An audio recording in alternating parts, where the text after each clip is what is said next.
Welcome back, fellow armchair generals. This is Gamer 1745 here with my continuing playthrough of Hearts of Iron 3 with Black Ice Stein, and of course we're playing as Italy, the Great Empire. Okay, we are rushing right now to move everything we can to the Soviet border.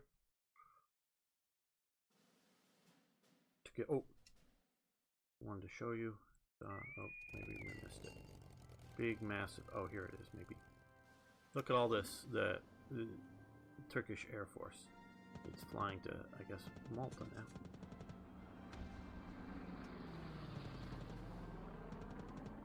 The Italian Air Force is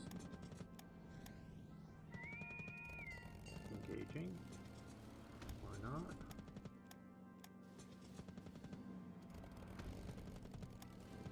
Guess a bunch of it is. That'll be a boon to the Allies, I guess.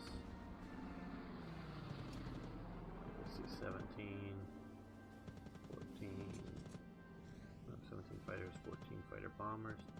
We can see here lots of various ground units. That's why I'm looking at going after this first and shutting down their supply. Now keep that in mind. Not only, well, we have taken Turkey, so we have Turkey's resources. We're just occupying it. And industry and all of that, and of course we've destroyed the land army, but the Allies got all those fighters that be sent over to the British or something.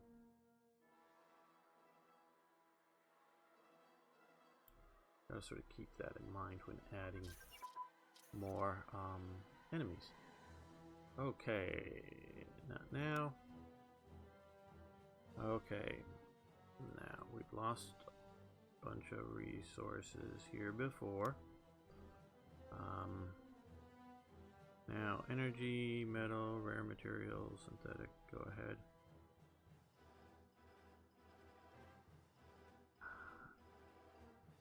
Yeah, but I think this is going to be the last sort of go ahead we do for this.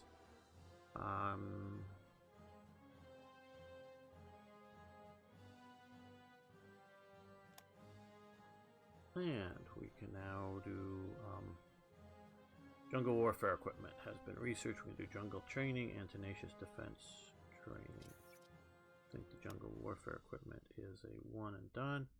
That of course helps a lot of our various units, and we're heading into the jungles. Now down here, jungle unit training. Okay, we will do that. We will start that research. Okay, and let's just noticing our diplomacy here. How is it working out with Spanish state? We are competing with them, moving towards the Axis by 4 more points or whatever than moving towards the Allies. So that is good.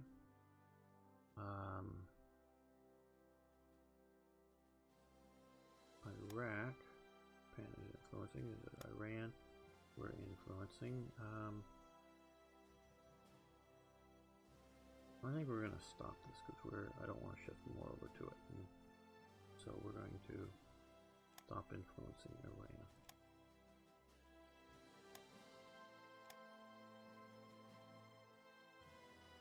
That may not be the best choice. I don't know.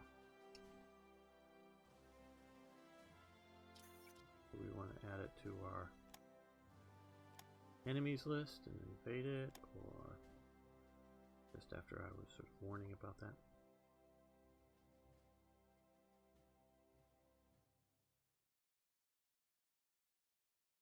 Okay, well,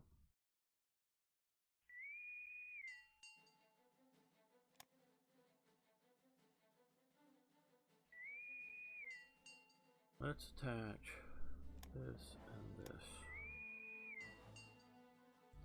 These back here.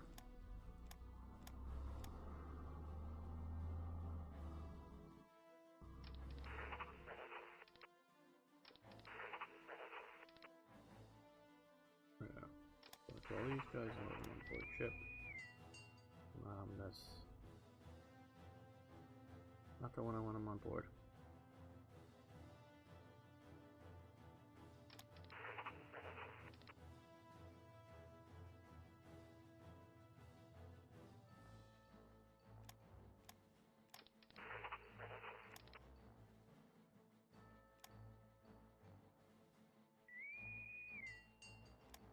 I wish there was an easier, well.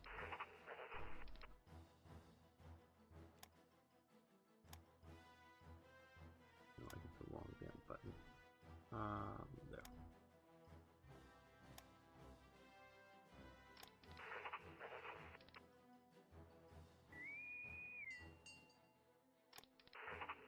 Get out.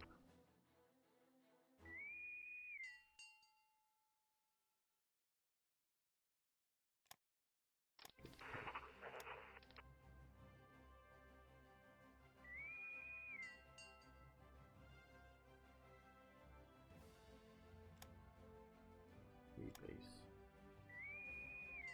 Rebase.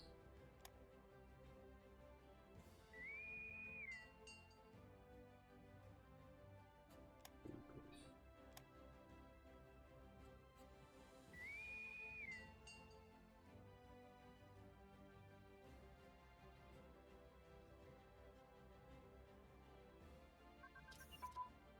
Okay, fate of the Turkish fleet. We don't need the raw materials that much, so we'll take the ships. And armor-piercing cap advance. That is here, and we are capped out at that advance.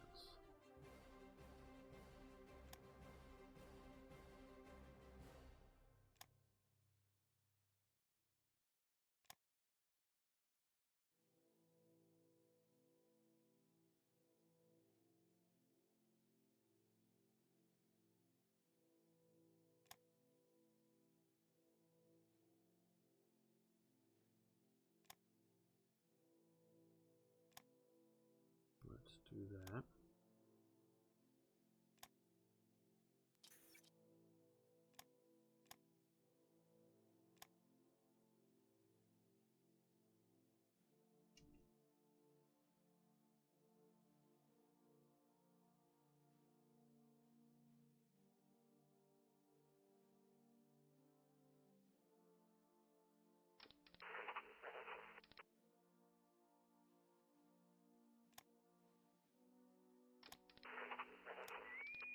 There we go, that's the ship that I want to put them to.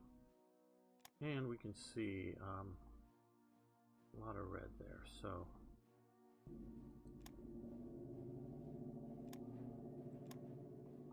rebase. Now you can go into harbor.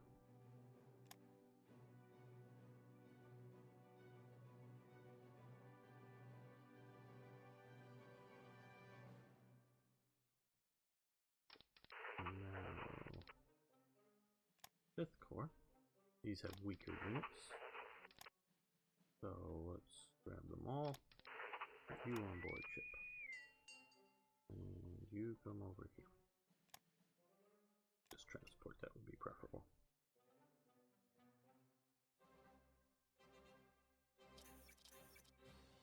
Oh, we have to find that Turkish units. Naval units, capture Turkey. Okay, well,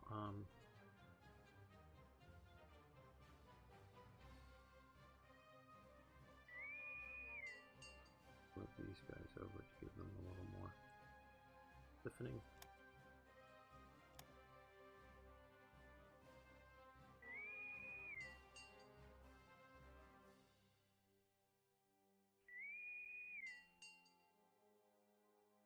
That'll be enough for the moment. Okay, Alberto Spinelli's Ernesto Rossi, El Manifesto de Ventotini. Okay, probably butchered that. Towards a free and united Europe.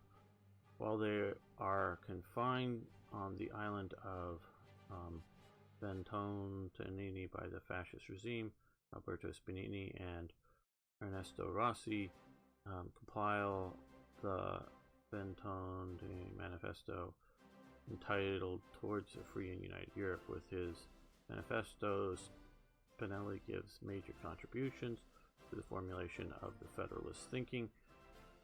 Is later one of the main figures of the European Parliament. Okay, sort of an anti-fascist thing. Until August 41, we have a lot more revolt risk possibilities.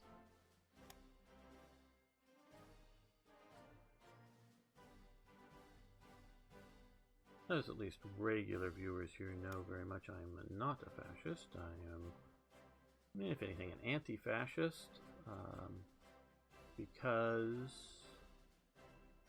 fascism is such a corporatist viewpoint. And that just is not a good way to go for freedom. I'm more for freedom. Okay, new industrial zone has advanced. Well, we're going to stop that. Let's look over here. All these are going.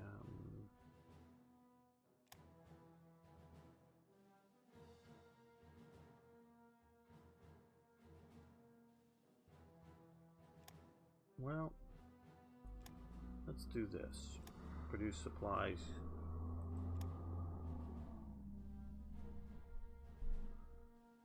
Using fewer resources, and Kaiser Wilhelm dies.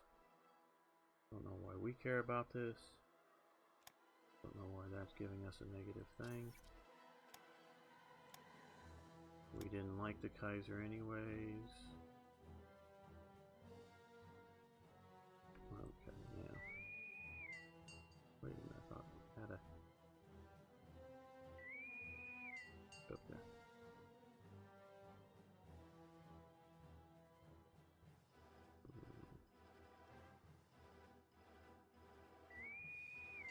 Guess not.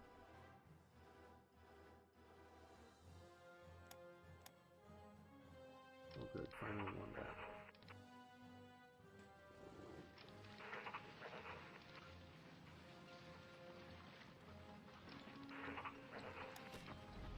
Doing fairly well, pushing in.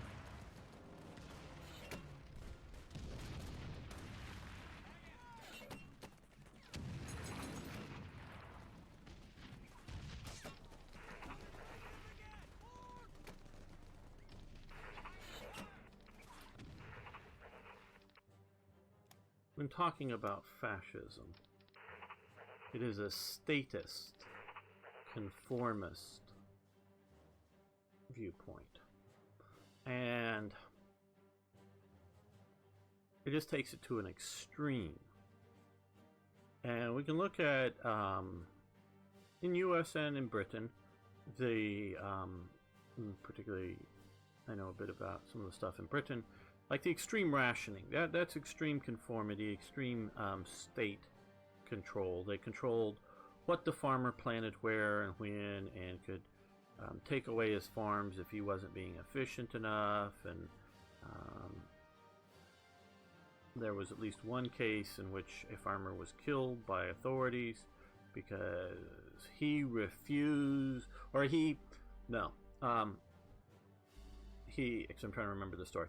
He was declared to not be a good farmer.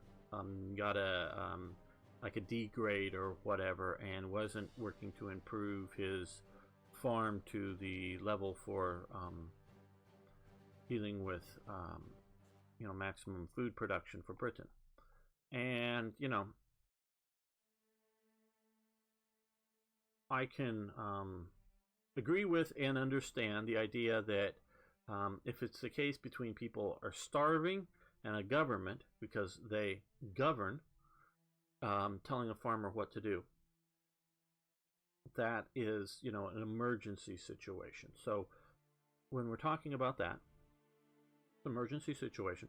So this farmer did not live up to the expectations by the Agricultural Board. And a few thousand farmers in Britain who owned farms did not, and they had their farms taken away from them. Now, I don't think they lost ownership, but they had them running and managing them, taking away from them. And this continued well after the war, because rationing continued after the end of the war in Britain for quite some time. They were heading socialist. So that's one thing, to take away the management of your farm, and then presumably the profits from your farm.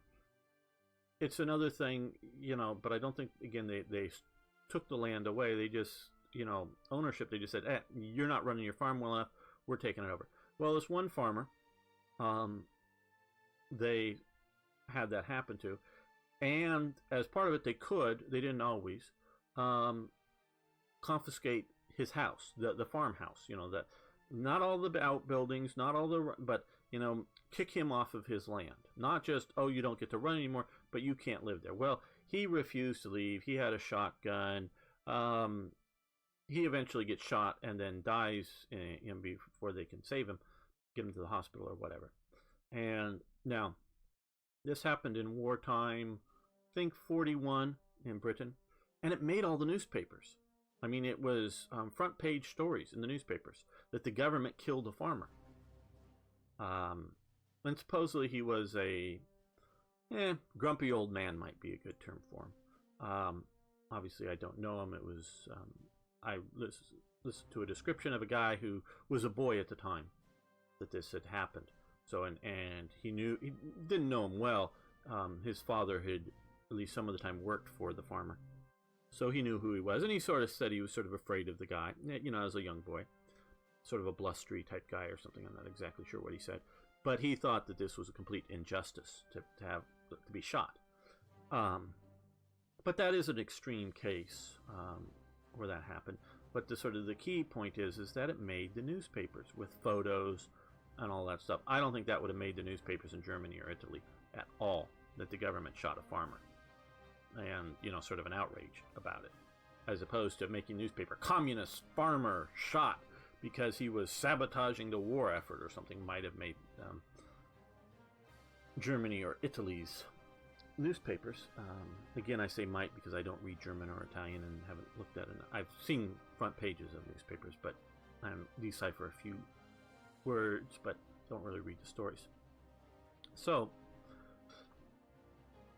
but that's what you have going on in Italy with its fascist ideal. You have somebody who legitimately owns land, who, because of fascist statism, the government can very much tell you what you can do. Now, that can happen in any government. In the United States, we have eminent domain.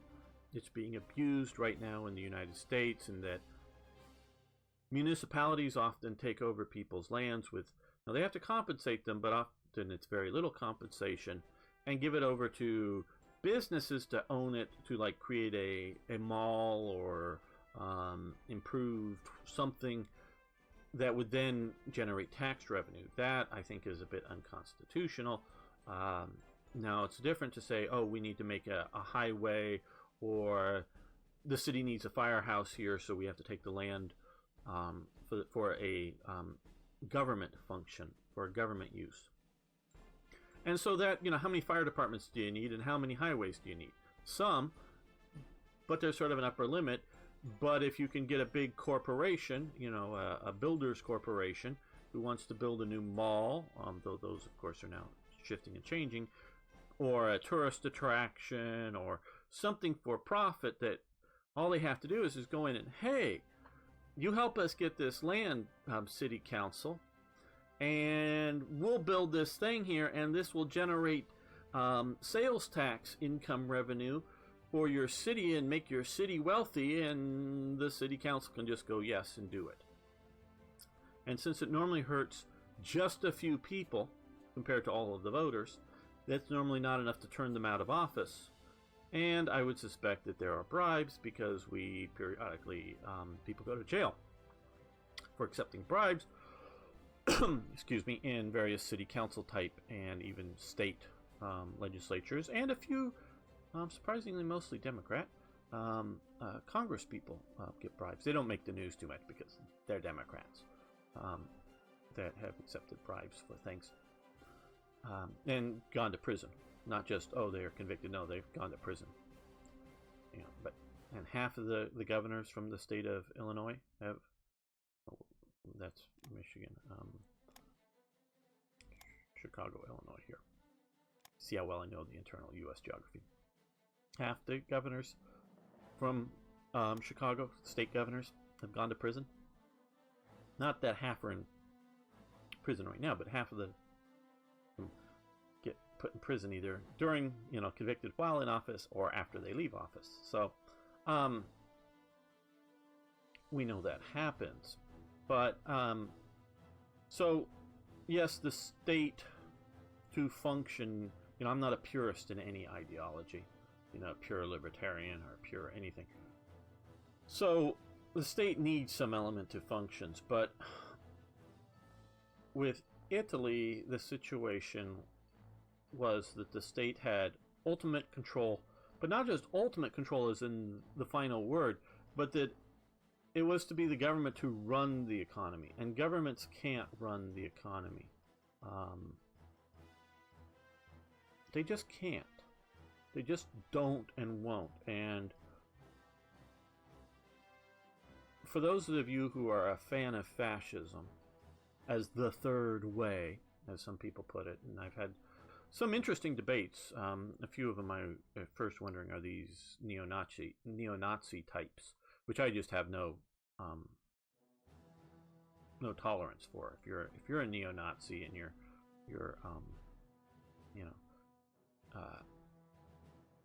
accepting the murder of millions of people because of their race, I just have no interest in you.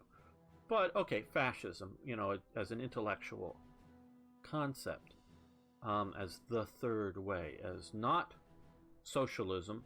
Now, socialism only function is to make way for communism. And recently, one person on television said, "Well, no, the Soviets, they weren't socialists; they were communists." No. The Union of Soviet Socialist Republics. Now, extreme socialism is communism. I will grant you that there is socialism light, there's socialism moderate, and there's socialism extreme. I'll grant you that. And I'll grant you, Swedish socialism. Okay, not the worst thing in the world, but I don't think it's anywhere near the best thing. And again, I'm not a purist, so we need some social programs that a libertarian or 19th century type capitalist might go, oh, that's socialism. Yeah, it's a socialistic element in government or in the economy, and so you're going to have some of those. Yeah, I'm not saying you shouldn't have some of those. And I'm saying that probably you should have some, but the idea is how much, and if a little's good is a lot better, as a creeping sort of thing, is well, this works, so, well, then let's take over this, and then let's take over that, and then let's take over this other thing, and just sort of keep, God, I'm looking at the AI here. Got a Panzer Division guarding a port. I was looking down here, Reinhard, and what's that, I don't know right offhand what the symbol is, but another good Panzer Division there. Guarding back here, some other units, something with two heavy, must be some sort of heavy armored brigades. They have semi-motorized infantry, but self-propelled anti-aircraft, self-propelled artillery, heavy armor, half-tracks, all back here, reducing Ljubljana's either revolt risk. I think it's national territory, though. Let's see. Yeah, of course it's national territory. Or invasion? Is it a victory point? Yeah, these are victory points. They're worried about being invaded. Now, hopefully, once the war kicks off, well, I was hoping most of these units would go back to Germany, but once the war kicks off, they will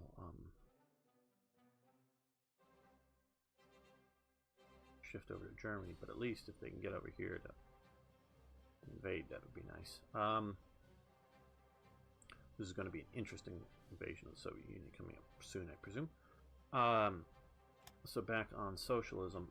So yes, I'll grant you that there's different degrees of socialism, and particularly the voters may, and basic party members may only believe in socialism light.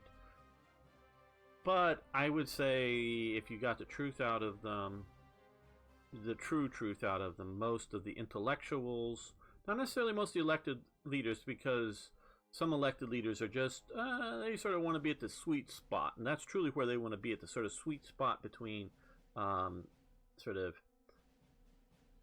what the populace wants.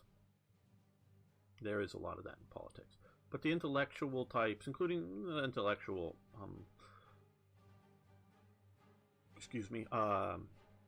political types, office holders, truly believe in communism as an eventual goal of socialism.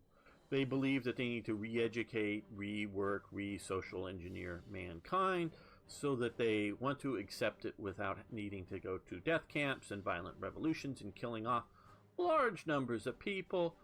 But they think that eventually the progress of mankind, now, why is this Hungarian unity in Germany?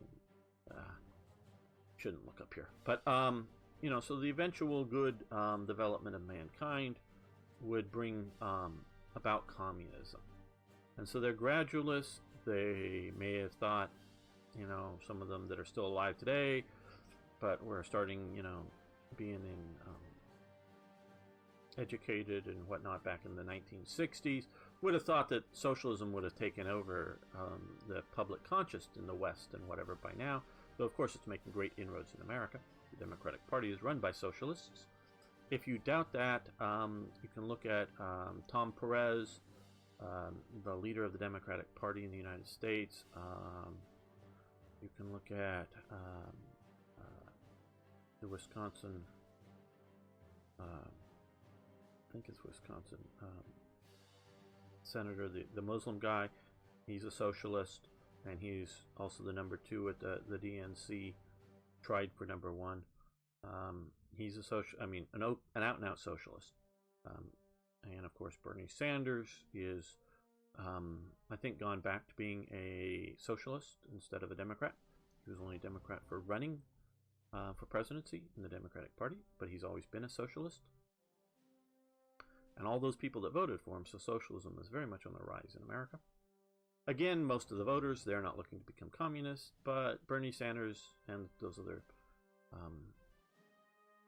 political leaders, they believe that eventually, someday, socialism will triumph as, if not wanting it in revolution, triumph just in the overall enlightenment of mankind and progress towards a better future. And that's what they believe. I have no doubt about that. Well, that's 4 divisions heading that way. Okay, cool. Armored divisions of some sort, probably from captured type armor.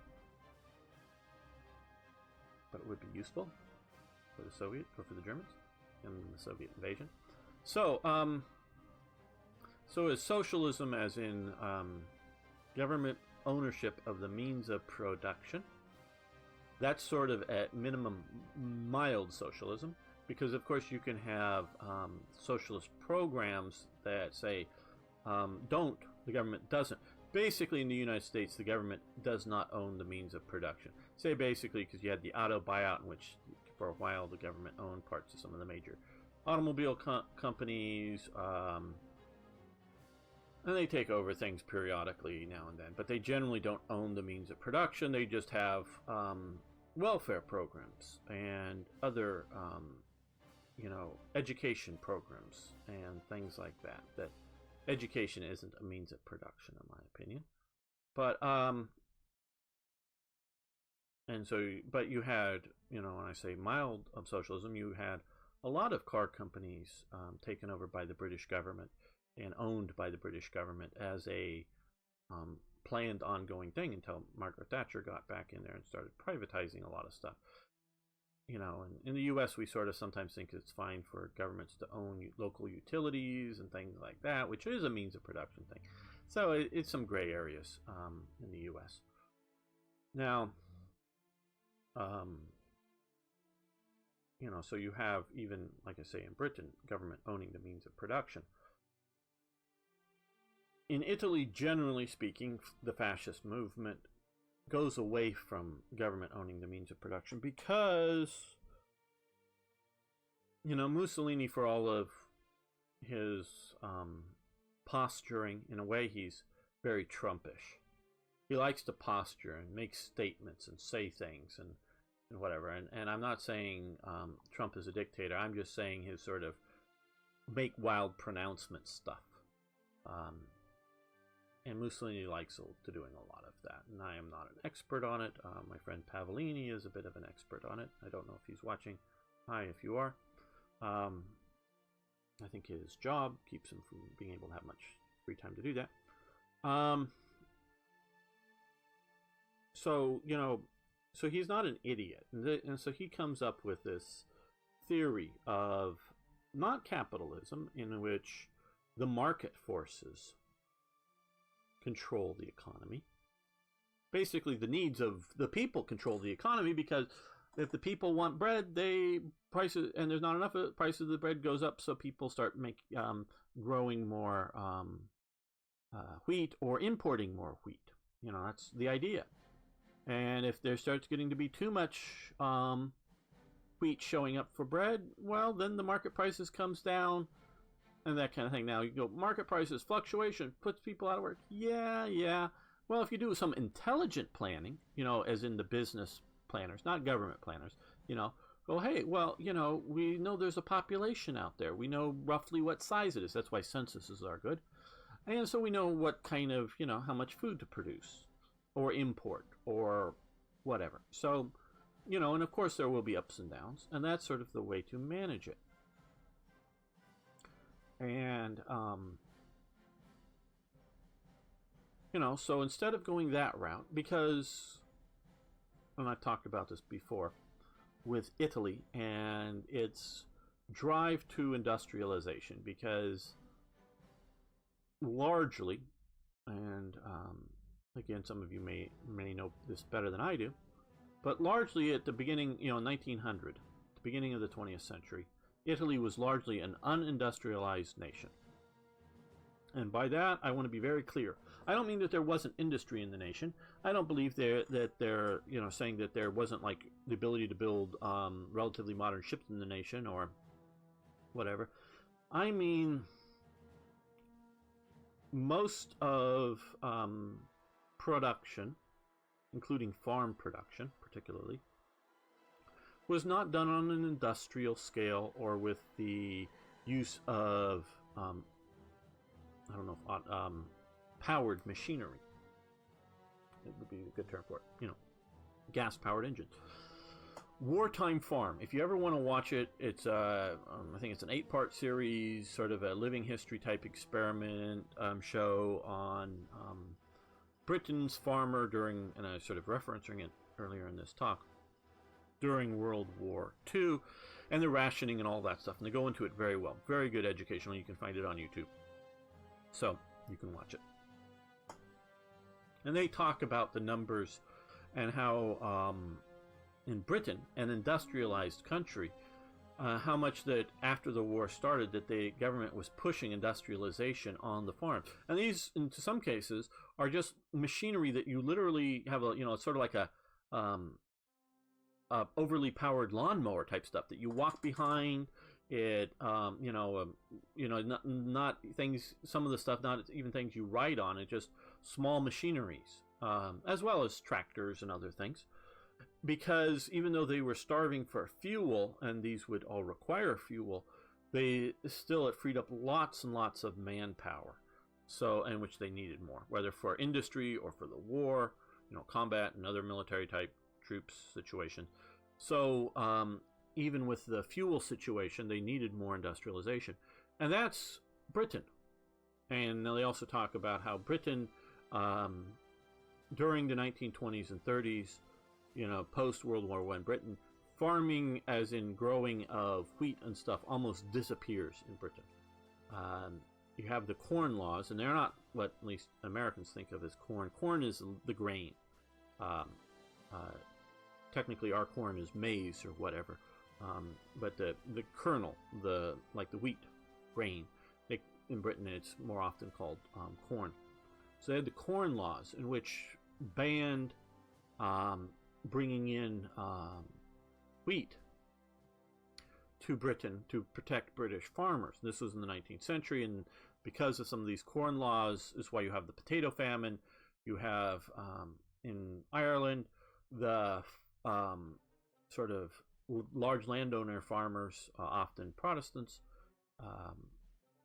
growing wheat because it's a good cash crop, and that they could sell that wheat for really good profits because they were part of the sort of corn laws, sell it within Britain for a good amount of money.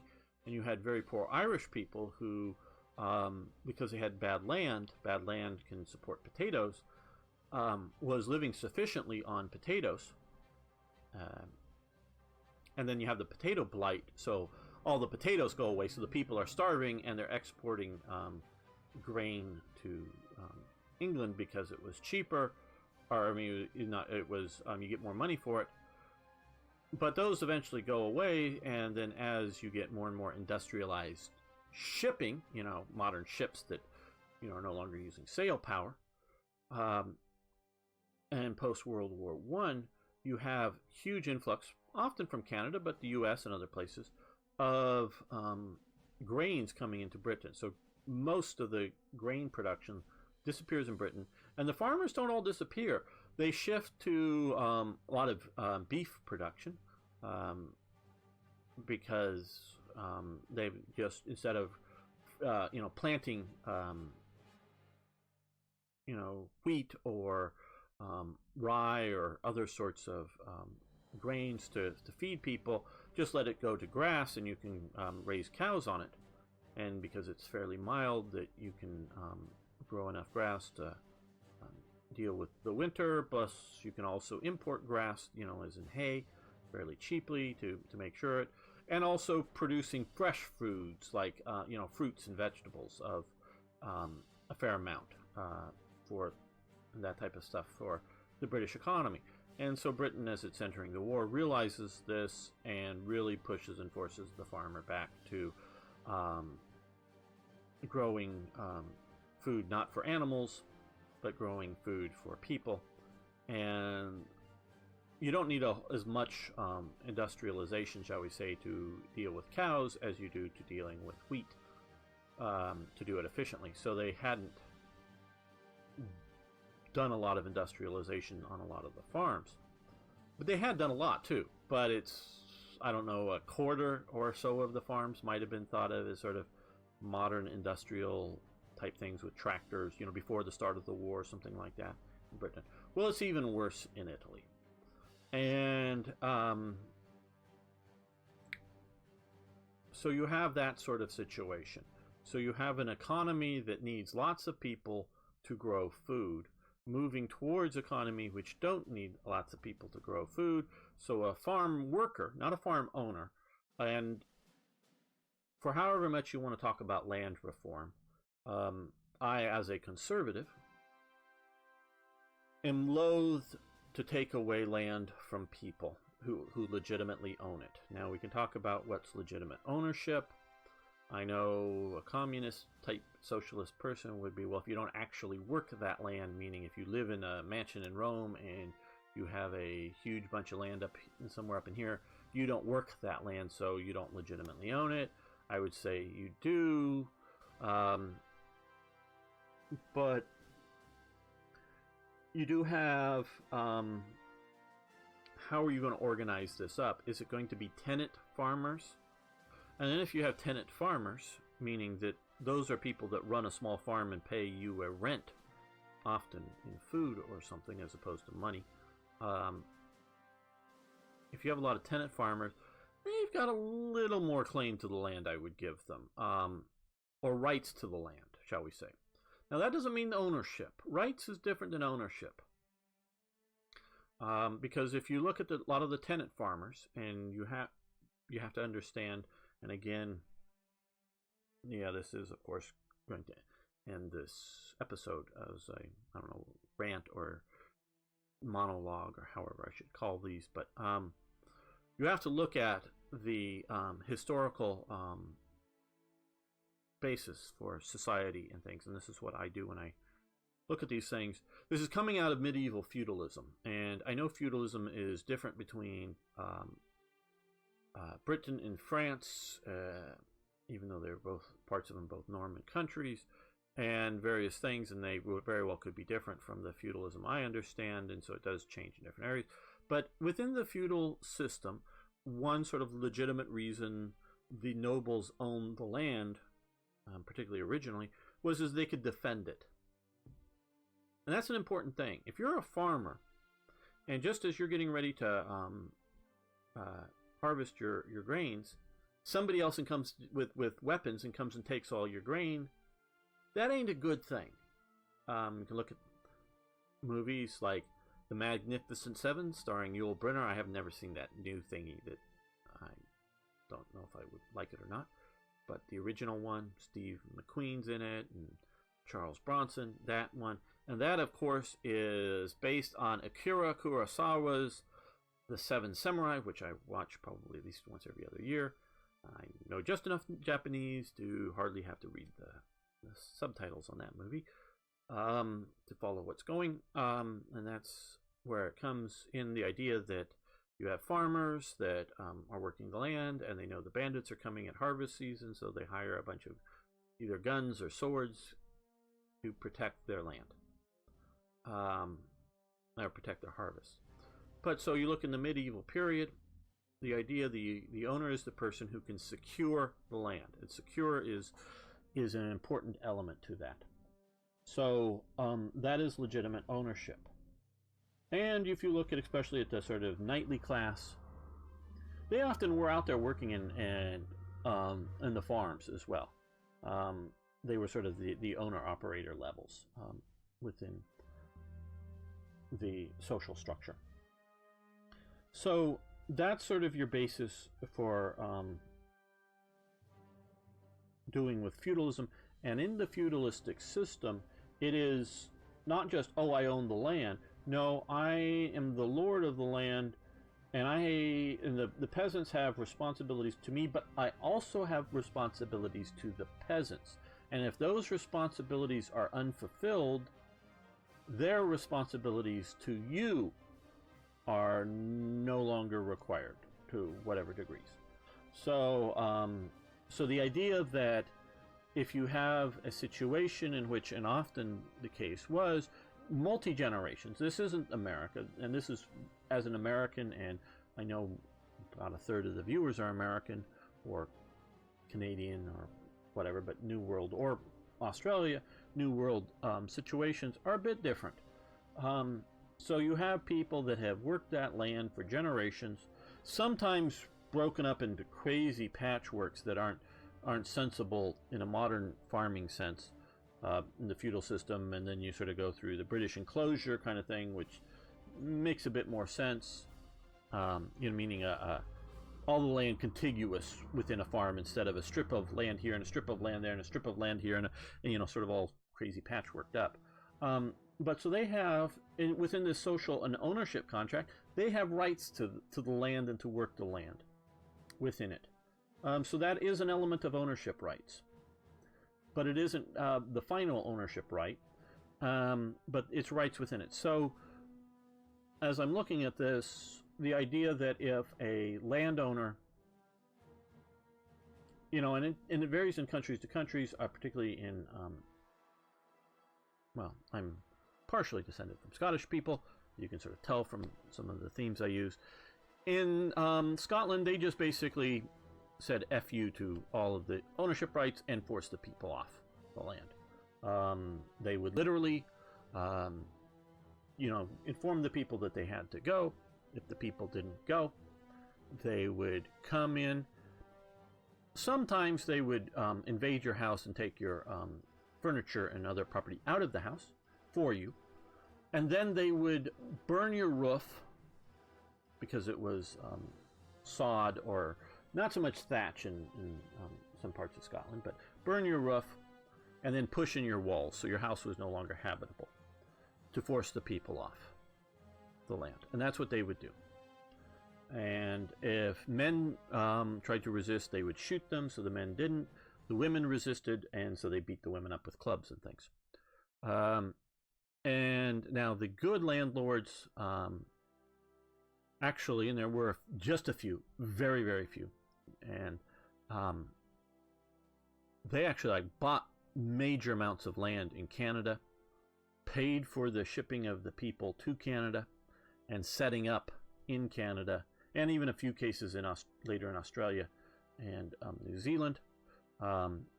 Again, paying for the land, paying for the shipping, so the people weren't showing up with a indentured service or a bill for the shipping costs, paying for them and buying or securing land, holding ownership rights for them, and putting them there. It wasn't there. Now, they could choose not to go to Australia, New Zealand, or Canada. That's about the only places in any numbers they went to. They could choose not to go, but they were forced off their land, and so they tried to organize up this. And this was because the clan system and the agricultural system was very unprofitable. It supported the people just barely, and they knew they could raise lots of sheep, mainly for wool, and make lots of money, so they got rid of the people. Again, a few of the good-hearted, and they, quite honestly, to some degree, these people were living as you were entering the late 18th century, or maybe late 19th century for the most part. 19th century, we'll call it.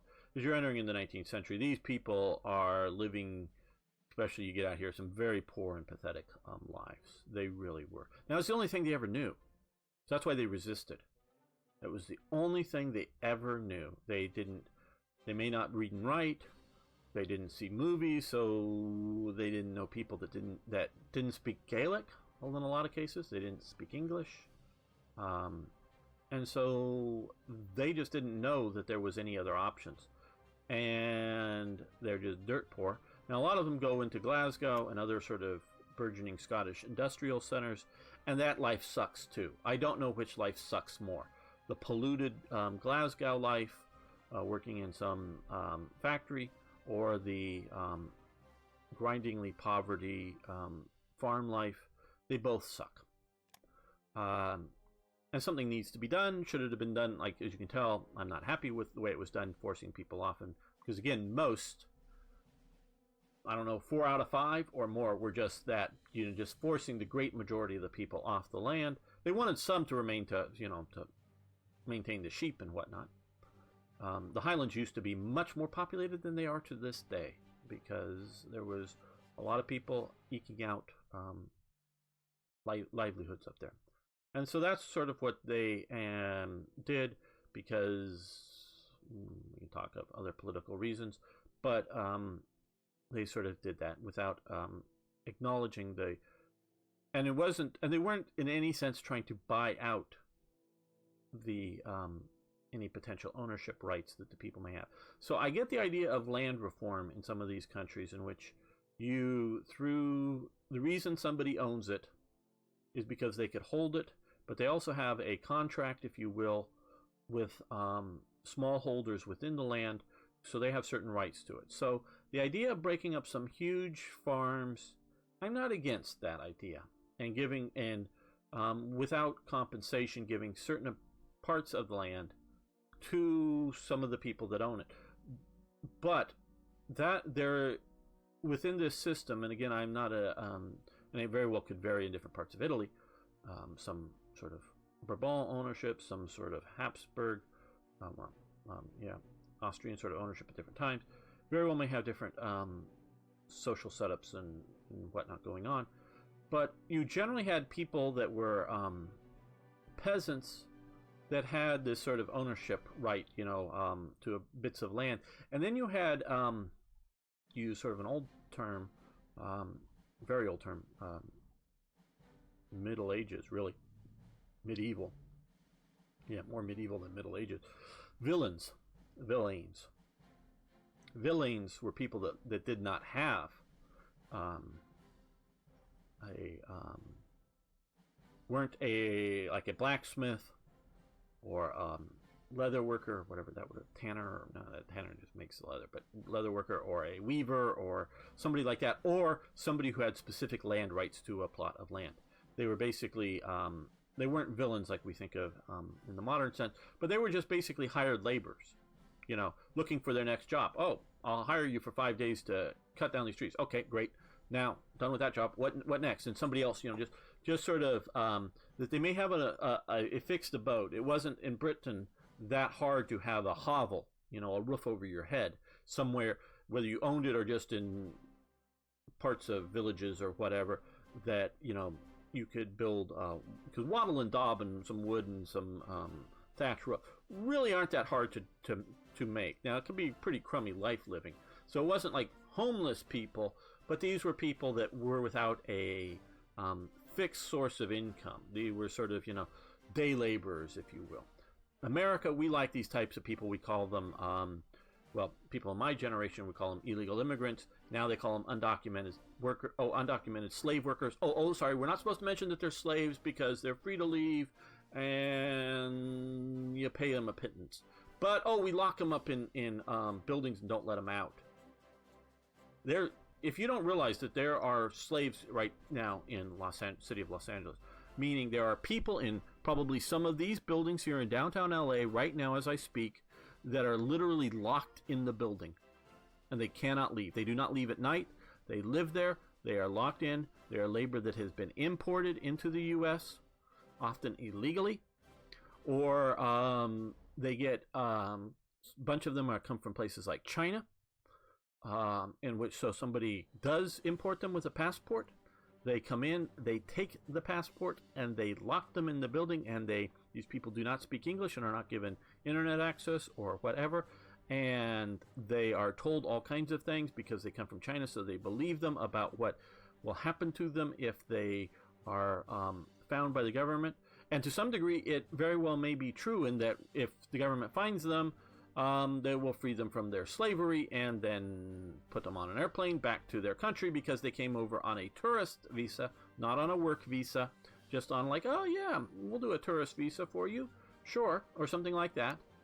And, you know, for 60 days, 90 days, whatever it is, I don't know, maybe 6 months. But now 3 years later that they've been locked in the building for 3 years.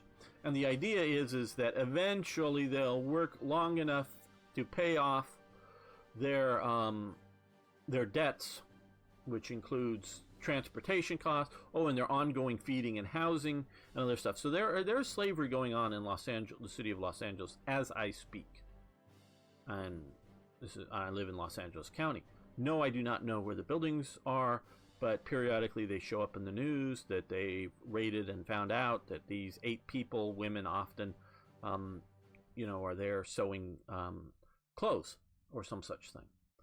And that is going on. So our quote-unquote undocumented slave workers in America, notice slavery was championed by the Democrats. Modern slavery is championed by the Democrats. Makes you think, doesn't it? Well, unless you're a Democrat, then you don't think at all. And yes, I know there's a lot of socialists and other people that disagree with me watching this channel, and they all disapprove of all of this stuff. Yeah, I agree. You disapprove of this. But you won't support a solution that closes the incoming of the border.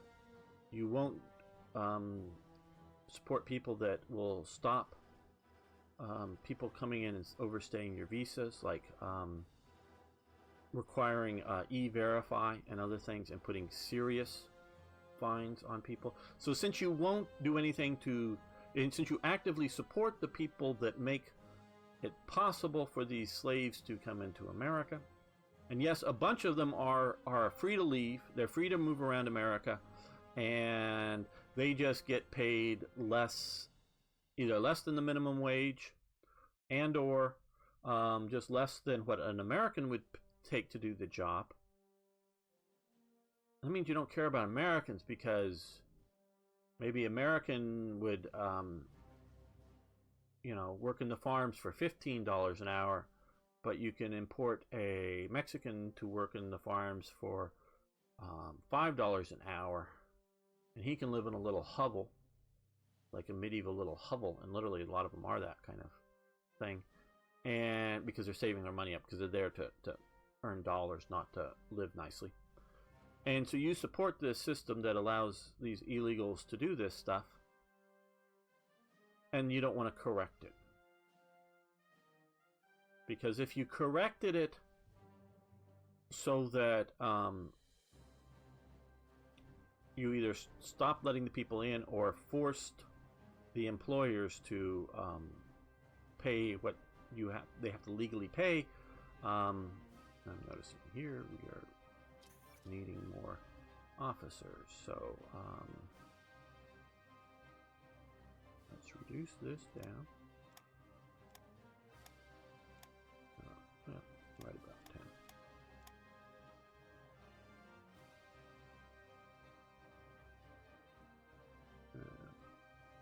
So if you were to try to solve the solution, and oh boy, DACA right now, these kids, because all the DACA people are so much better than Americans themselves, and which has found that illegal immigrants are twice as likely to commit violent crimes as American citizens. That's violent crimes, and they're much higher, and I don't know the exact number, but it's more than twice, are much likely to commit commit felonies.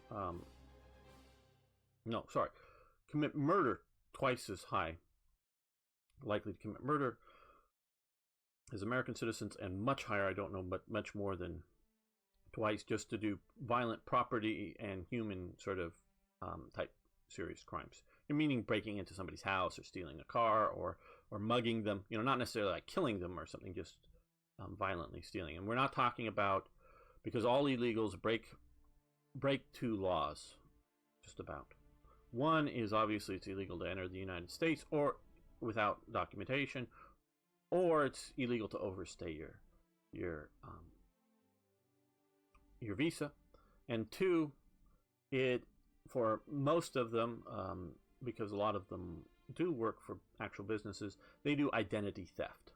Sometimes it's made up identities, sometimes it's other people's identities. I mean, most of the time it's other people's identities, and it's often, multiple identity thefts. Meaning, there's 30 people named Margaret Sanger with the same serial number or social security number, so that they're all paying into the thing. So, they're committing identity theft and other ongoing. But I'm not talking about those crimes. I'm talking about breaking and entering or other sort of, property type physical crimes, as well as physical assaults and other sorts of things. Not just talking about identity theft and that type of BS type stuff as well. So, so we have that still going on today. But so you have the idea that the villeins were the laborers. They were not the peasants who had certain property rights. I don't know what they were called in Italy, maybe words similar. And so you have these two types of labor going on within the farm system. The first type, those that have particular property rights, should be either compensated for the loss of their property rights, because if you know anything about the medieval, they would literally, patchwork isn't even it, but sort of crazy furrows, different things to sort of, good land, medium land, poor land, all sort of spread out within the thing, and they all have these sort of property rights, to then moving to sort of patches, actually, a sort of contiguous to some degree patches of land to be able to be farmed. That may not be a viable farming system once you're starting to introduce machinery into it. Now, of course, you can make some sensible things, but maybe you go, hey, yeah, we don't need all you people doing it. You have your rights to it. We don't need all of you. You're not going to be in this modern society able to compete against industrial farming, which could be importing of food, you know, the idea. So you're not going to be able to compete. So you can't stay here because, you know, half an acre of land or an acre of land just can't feed you and a family in a way, in the sense of making money to not just what it grows, but grow and, you know, sell, because you normally, a lot of these things aren't big enough to, like, you know, have cows and pigs and all, you know, just enough to survive, eat. But I'm talking about eat and live and whatever. It's just not big enough. You don't have a big enough bit of land. You can't work a big enough bit of land. So we're going to take this land from you. But again, and I don't know what was going on in Italy with the land reform situation, but there is some of this stuff going on in Latin America, which I did study different times. And so, but this is just more theoretical here for me. I do agree that you should be able to take this land because, again, they don't own it. They have rights, but they don't own it. But then you should compensate them for it. Money.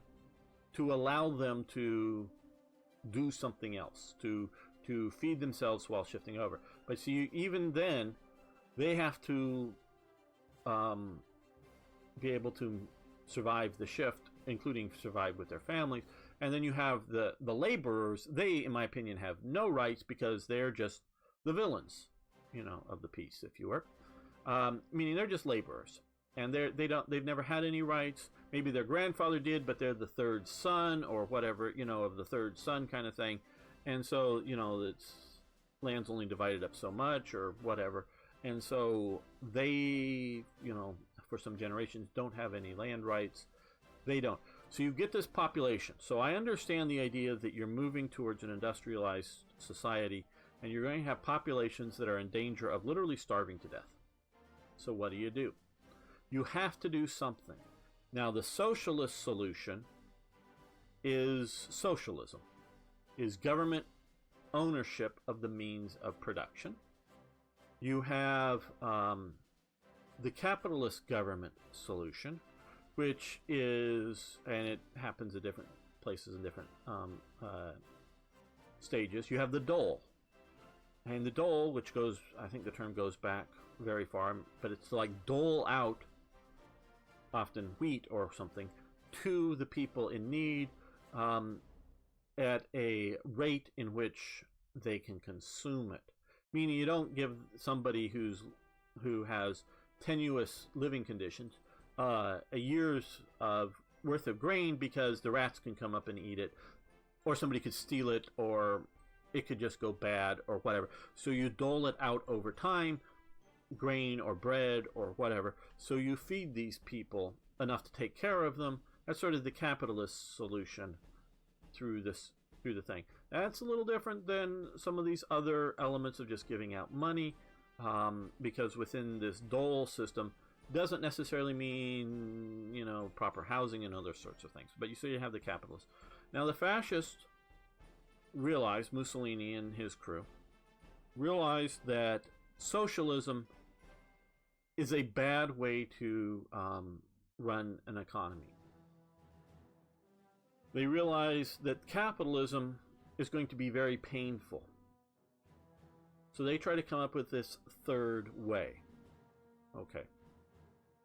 As I know you've said, fascism works. It does not work well. So any of you fascists, or whether you think I've just said something that positive towards fascism, I don't know. I'm just saying it works. Not that it works well. It works. Where it breaks down in all cases is that it is government running the economy. Okay? That is where it breaks down. And so it breaks down for both fascism there as well as communism there.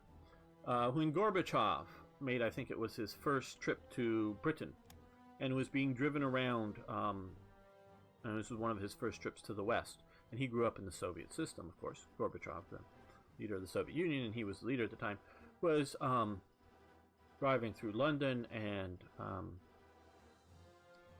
saw that there were no lines out in front of stores, grocery stores and whatnot, food stores, and was asking, and I don't know exactly the details, but you know, he had a host with him in the vehicle. I don't know exactly who. From the British government. And he was asking a little bit something about this. I don't know. They don't. There's no. No one needs to wait in line for bread. And he had sort of quiet, from if I remember the story right, and sort of very serious, and says, "Can I meet the man in charge of your bread distribution?" He wanted to meet the man. Patriarchy, sort of this model thing, presuming it's a man who's in charge of bread distribution in the United Kingdom. Now, of course, there had been a person in charge of the bread distribution during World War II, because they did the bread via rationing. But he himself, because he grew up in the Soviet socialist system, could not conceive that there was the hidden hand of the market in charge of the bread distribution. There was no person in charge of the bread distribution. It was, I've got money, I want bread. Who wants some of my money? He could not. Now, I'm not saying he didn't. When someone explained it to him, he didn't understand it. But it wasn't in his line of thinking. Is my point, that you don't need someone in charge of the bread distribution, because it just takes care of itself. In just about any developed country you care to name, there is absolutely, and I would love for you to tell me, other than like during a storm or something like that, in the aftermath of some natural disaster, but under normal course of business, that anybody has any stores anywhere that there isn't cheap food. Now, maybe in some of these socialist countries in the West there aren't. Some stuff, and I don't know how correct it was, in I don't know, in Switzerland or whatever, how expensive some things are. But in America, you can eat for $1 a day or less. You can eat for $1 or a day less and be full, because you get like top ramen noodles in a prepackaged thing, and you just add water and heat it up for like 25 cents a packet. Now, if you just eat that, you might not be that healthy, because it's not all the food groups and well-balanced diet, but you can eat 3 of those things for less than $1 a day. Bread is cheap. Now, it's artificially cheap because we want to assure delivery, so we have means to keep farmers paid and whatnot. But and if you go get hot dog, in the grocery store, get hot dogs and buns, you can have them for, I think, less than 25 cents a piece if you get cheap ones. And so you can even have a protein, a protein element within that for keeping food for less than $1 or $2 a day. You don't have to earn a lot of money to be able to minimally eat in America. Now, I do understand that there are people that in America that are either out of work or are working, and they need help from the government because their rent's too damn high. Because rents are high in America in many places. Or you go to places where they maybe aren't so high, but there's no jobs. Where I live, it's very high rents, but so 70-80% of your monthly expenses can go to rent in America. The rents are way too high, and there's various reasons for that, but that's not the point of this. The point is that in America, with very minimum amount of money, you can not starve. The reason people sort of are starving is because of abuse and neglect, mostly because whoever has control of the money is, including food stamps, is converting it for drugs or other alcohol or other things. and then not feeding the people that they're responsible for.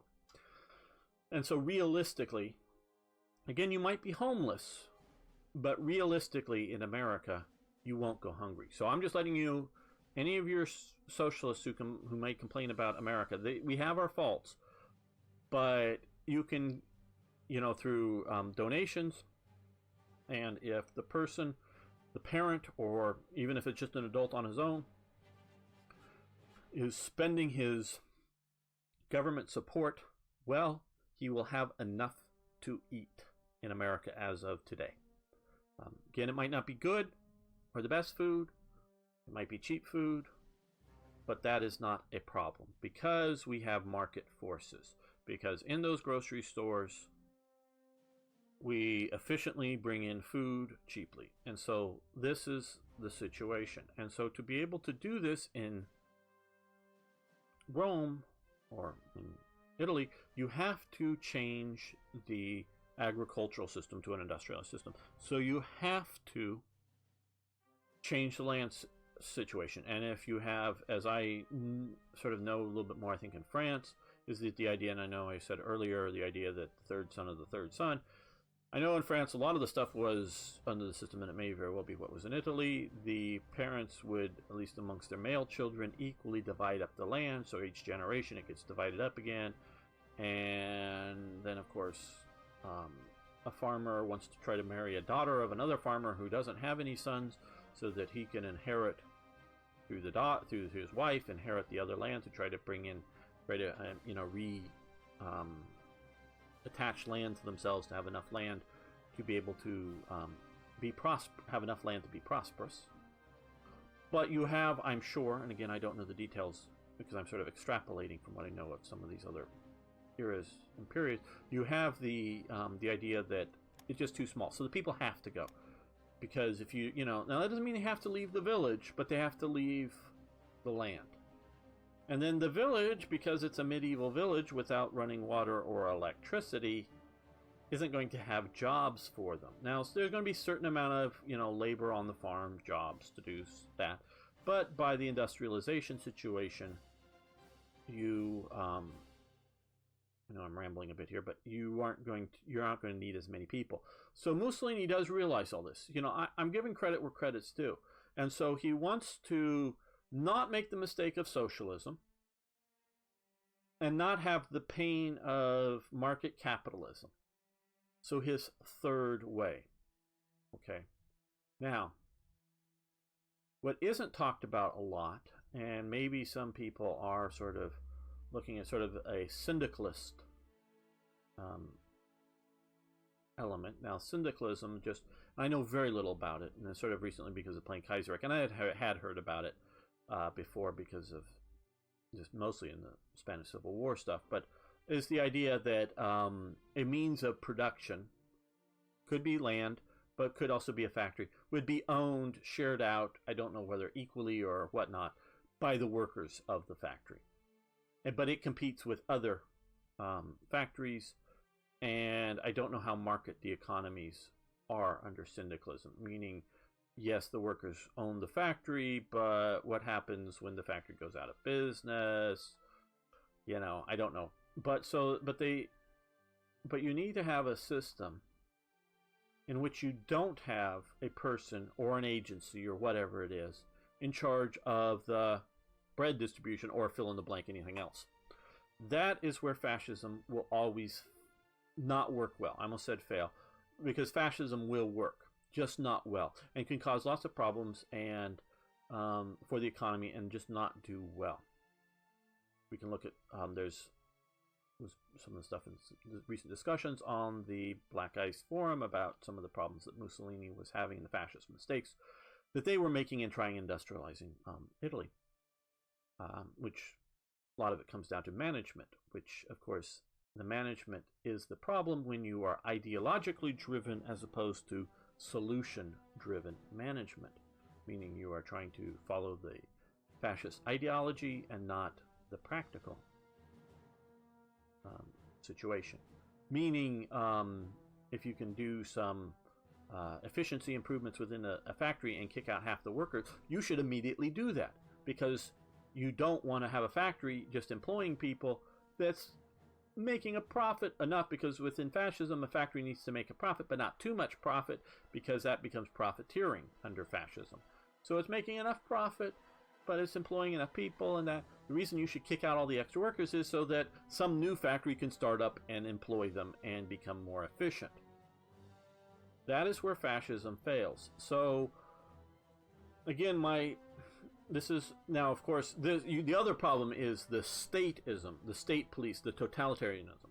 Totalitarianism was basically, I believe, Mussolini himself, but I know coming out of fascism, he never achieved a totalitarian state. Nazi Germany achieved a totalitarian state by at least 1941. Stalin had well achieved a totalitarian state well before that, sometime in the 20s. But Mussolini never, because of royalism, the royalist government was still in charge, never achieved totalitarianism in Italy, but that was his goal. That is the other problem with fascism, is everything is within the state. And the state is sort of the expression, as they see it, of the people and society and culture, which is not necessarily always the same thing. The country is not necessarily the state. The state is not necessarily the country. You know, they can be, but they're not necessarily in how you look at it. So because of its heavy-handed totalitarianism, which goes outside of just market economics, its conformity to the system, which is people telling you what to do. You know, I am happy for somebody to tell me what to do when a building is falling down and saying, use that exit, run now. Okay, that's in an emergency. And we can talk about a prolonged emergency. Again, I'm focusing on Britain because of the U-boats and the limited amount of shipping, because even once they, to some degree, have the U-boats under control. Sorry about that. Once the U-boats are in some level of control, they're needing to use the shipping to both American as well as English shipping to support the war effort, you know, fighting in North Africa or Italy or wherever it may be, or sending supplies to the Soviet Union or, you know, in the Pacific or whatnot. So just the limited amount of shipping to bring in food from the Americas. You have the need for rationing, so you have an emergency. So if you were talking about fascism as a means to get to an end, but not the end in of itself, I can understand that. I'm not saying I'm agreeing with it or saying it's the way I would do it. I can understand it as a means of converting your society from an agrarian present type where muscle or water or air power is the primary means of power to whether it's electricity or gasoline type engines or coal engines, you know, coal-based factories or whatever is your means of operation, and you need to transition through it, and you want to have companies exist and not be taken fully over by the government, and you want to do some level of planning, because having I don't know, 4 electricity companies pop up in a major city and all competing with each other to sell you electricity and running electrical wires throughout a town or a city, you know, major city, and all competing, and ultimately, because they're all 3 of them are building power plants big enough to fully power the city, that it's a waste. This is why some things are called utilities in America, and they're regulated, because you may want some level of competition with them, but you don't want too much competition with them, because you don't want wasted effort. And so, and utilities are a touchy thing in America. Some utilities, like, you know, we have, well, net neutrality. We're fighting for net neutrality. Why are we fighting for net neutrality? Net neutrality sounds good. We want net neutrality. We don't want to have Comcast, because Comcast sucks, and it does. Or Time Warner sucks, and it does. You don't want that controlling the ability to make that you pay extra to get Netflix. Okay, I understand that idea. But then, by having net neutrality, you give Comcast control of, well, let's find a city here. Baton Rouge or New Orleans. Comcast is now the only cable company in New Orleans. So they suck. They won't ever get any better because, hey, they have no competition. Because they are now a utility and they get to suck. And they get to raise the prices. So long as it's approved by the local city council. And they get to raise the prices whenever they want to. Oh, but they can't raise the prices just for Netflix. As opposed to calling these businesses a business and not a utility, and allow fiber optics, the phone company, come in and compete, or other things to come in to compete and have competition. And see, that's, you know, the problem with regulation is that I guess maybe a good way to call fascism is to call it look at a monopoly cable company, and I dare you to find one that doesn't suck, and I mean suck badly. So you know, when things work right, they may work well, but they still suck in customer service and getting things done and all that stuff. So that is why fascism, the third way, is bad. And that's just fascism in the economic sense. It's bad because of the totalitarian government and the lack of freedom. I value freedom highly. Though, of course, with freedom comes responsibility. I get to own guns in my country. I own lots of guns in my country. I own enough guns. I don't know how many guns I own. I am sure I have forgotten that I own particular guns. I'm sure of that. Because I find, I remember when I got this. Looking through my gun safes. Plural.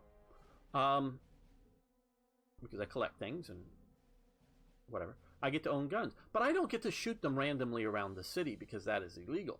So I have the responsibility of my gun ownership. So I have the freedom to own guns, but I don't have the freedom to just go shooting them anywhere I want to.